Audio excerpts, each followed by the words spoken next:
플라세보 효과. 플라세보 치유의 메커니즘은 약이나 수술 혹은 치료 프로그램이 고통을 덜어주거나 병을 치료할 것이라는 환자의 믿음에 집중되어 있다. 회복할 수 있다는 깊은 신뢰나 느낌이 환자로 하여금 치유 반응을 일으키는 힘의 전부다. 앞에서 설명한 강력한 정신과 신체의 연결을 이용하여 환자는 특정 사고 과정으로 활성화되는 뇌의 영역에서 자연적인 오피오이드 마약성 진통제를 방출할 수 있다. 통증을 완화하는 신경 전달 물질은 엔도르핀으로 알려져 있다. 엔도르핀은 가장 강한 헤로인보다 약 4배, 아니 약 4만 배 더 강력하다. 암이 자라고 있는 환자는 종양세포를 파괴하기 위해 인터루킨 2와 인터페론을 추가로 생산할 수 있다. DNA의 산물로 신체는 모든 세포에서 이러한 항암제를 만들 수 있고 환자가 그것들의 방출을 어떻게 유발하는지를 안다면 한순간에 암을 근절할 수도 있다. 방출을 유발하는 것은 신뢰, 자신감, 행복이며 이것은 플라세보 반응을 일으키는 것과 동일한 유발 원인이다. 이 약을 제약 시장에서 구입하려면 치료 과정당 최대한 4만 달러를 지출해야 한다. 투여된 약물의 성공률은 15%도 못 미치고 부작용도 심하여 면역체계를 파괴하고 암을 포함한 장내 질병의 씨앗을 뿌릴 수 있다. 15%의 성공률은 플라세보 효과의 일반적인 성공률보다 못하다. 당신의 몸은 제약 산업에서 생산되는 모든 약을 제조할 수 있다. 인위적으로 합성하여 모든 약물은 단지 신체의 세포가 약물에 포함된 일부 화학물질에 대한 수용체를 가지고 있기 때문에 작동할 뿐이다. 이것은 신체 역시 이러한 화학물질을 만들 수 있음을 의미한다. 그렇지 않으면 이 수용체들은 존재하지 않을 것이다. 신체는 최고의 정밀도와 정확한 복용량, 완벽한 타이밍으로 이것들을 만드는 방법을 알고 있다. 또한 몸이 만들어내는 약물은 아무런 비용도 들지 않고 부작용도 없다. 반면에 제약회사의 약품들은 매우 비싼 데다 훨씬 더 명확하고 부정확하다. 게다가 이 약품들의 부작용은 그들이 치료하려 했던 질병보다 더 심각해진다. 설상가성으로 처방약의 30에서 45% 정도로 추정되는 약들이 처방되는 질병에 특별한 효과를 미치지 않는다는 것이다. 요컨대 긍정적인 결과의 대부분들은 직접적으로 신체의 치유 반응에 의해 발생하거나 플라세보 효과에 의해 유발된다는 것이다. 이것들은 치료 자체와는 아무 관계가 없다. 의사는 환자가 자신의 질병을 고치기 위해 가장 적절하고 최선인 치료를 받고 있다고 믿도록 만들 만한 지위와 힘이 있다. 환자가 의사를 방문하는 주된 동기는 병이 낫기를 바라는 희망 때문이다. 의사 또한 자신의 처방이 원하는 효과를 낼 것이라고, 즉 환자의 증상을 완화시켜 줄 거라고 믿는 듯하다. 자신의 질병 치료에 대한 의사의 믿음과 주치의에 대한 환자의 신뢰가 합쳐지면 쓸모없는 치료법이나 비특정 약물도 치유의 동력원으로 변화시키는 치료를 만들어낼 수 있다. 이렇게 되면 환자의 상태는 확실히 개선되고 경우에 따라서는 완치될 수도 있다. 하지만 그러한 치료는 플라세보 효과 이상도 이하도 아니다. 만약 의사가 환자의 질병 치료가 성공할 것이라고 확신한다면 의사의 확신을 환자가 의식하여 위약 반응을 일으킬 가능성이 의사가 자신의 접근에 대해 의심하는 경우에 비해 훨씬 더 높다. 영국 사우샘프턴의 토머스 박사는 의사가 환자들을 치료하는데 처방전조차 필요 없다는 것을 보여주었다.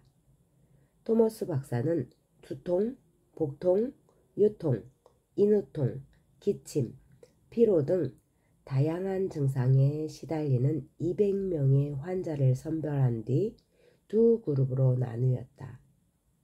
첫 번째 그룹의 환자들은 명확한 진단과 긍정적 상담을 받았고 의사는 곧 회복될 것이라고 장담했다.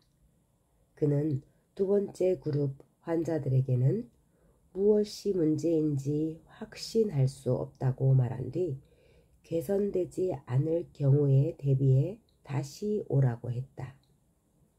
그러고 나서 그는 각 그룹에 2개의 하위 그룹으로 나뉘었고 그 중 하나는 플라세보 위약 처방을 받았다. 2주 후 긍정적 상담을 받은 환자의 64%가 불확실한 조언을 받은 환자의 39%에 비해 상당히 높은 비율로 호전되었다. 처방 전 플라세보를 받은 환자 중 53%가 호전된 반면 처방전이 없는 환자 중 50%가 호전됐다. 이 실험은 의사 자신이 환자에게 처방약보다 더 강력한 치유 효과를 줄 수 있다는 사실을 보여준다. 비록 많은 사람들이 이것을 억누르고 있지만 우리 모두는 무엇이 우리에게 좋고 유용한지 알 수 있도록 미리 프로그램된 자연 본능을 가지고 있다. 이 직감은 순수하고 신선한 음식, 건강에 좋은 허브, 그리고 다른 자연적인 치료법에서 치유 효과를 감지한다. 히말라야의 약초나 생강 조각은 혈압을 낮추는 데 쓰이는 합성 지방인 올레스테라나 제조된 약보다 우리 몸 안에서 위약 반응을 일으킬 가능성이 더 높다. 자연적인 것은 자연스럽게 몸과 마음을 즐겁게 한다. 의학 치료에서 플라세보는 실제로 그 치료의 성공 정도를 결정하는 주요인이다. 모든 통제된 연구 결과는 이 말을 확인시켜준다. 만약 의료 시스템에서 이루어지는 다른 치료법이 플라세보 효과만큼 효과적이고 일반적인 것으로 판명되었다면 그것은 역대 가장 큰 의학적 돌파구 중 하나로 알려졌을 것이다. 그러나 의학 교과서에는 플라세보 효과가 거의 언급되지 않는다. 플라세보가 고가의 의약품이나 정교한 의료기계 못지않게 치유와 회복 과정에서 중요한 역할을 하는 것을 생각하면 이는 불행한 일이다. 그 대표적인 예가 장기간의 이점과 안정성이 입증된 적이 없다는 사실에도 불구하고 200년 넘게 의사들이 심장병 치료에 사용한 디기탈리스라는 약이다. DIG가 실시한 3년간의 이중 맹거법, 환자와 의사 양쪽의 치료용 약과 의약을 구분을 알리지 않는 실험. 이걸 한 연구에 따르면 디기탈리스를 투여한 3,397명의 심장병 환자 중 1,181명의 환자가 연구기간이 끝나기 전에 사망했다고 한다.